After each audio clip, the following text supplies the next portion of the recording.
now, 1 year out, and 3 years out? Well, I kind of laid out some of the immediate agenda items.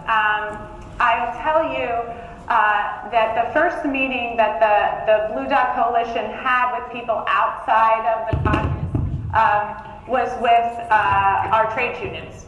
So we sat down with union members on infrastructure, and because we want to make sure that we pass good infrastructure legislation that takes into account workers and workers' rights and workers' needs.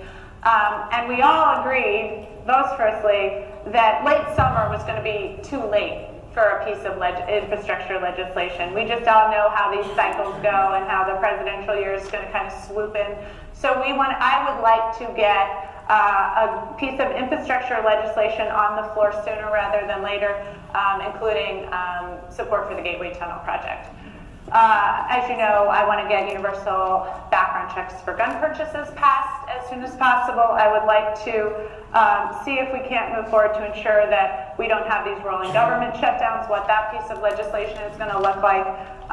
And then, of course, looking at what some pieces, and I've been talking to Cologne's office since he's the chairman, what the environmental pieces of legislation are going to look like beyond, stopping offshore drilling, which is important, but, what are the next steps and how are we going to move forward on that? So these are kind of near-term issues. Over the long term, 3 years, I think we need real tax reform. I think we need to really look at our tax code.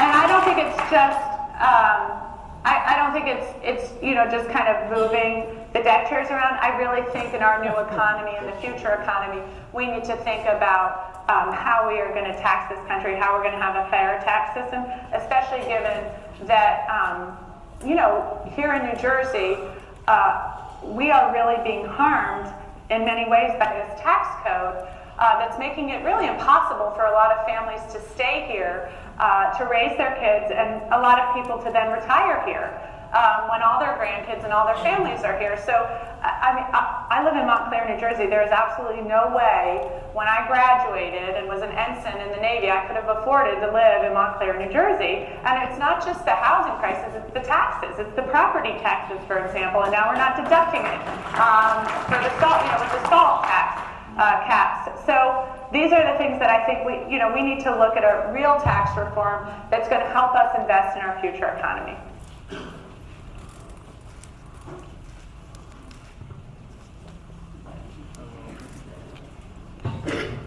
Hi, Congresswoman. My name is Mikie Sherrill. I'm from Livingston. Hi. Thanks for your